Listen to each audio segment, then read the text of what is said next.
从上海到深圳2000多公里，车主把这台763运过来给我，因为这台车是国五的车况，16年上牌的，车主呢就很少找到这么原版的车况，所以一定要以全新的整备，达到收藏的标准。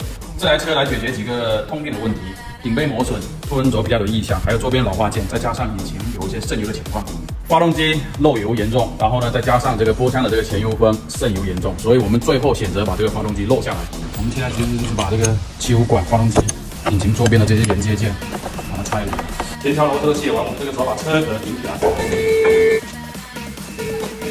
大家认为抬发动机是不是用人工用手力来抬？其实不是的，我们用这个吊机把它吊起来，最后这个前条就可以卸下来了。我们就开始慢慢的把这个组件把它卸掉，做一个大保养。进气卸掉。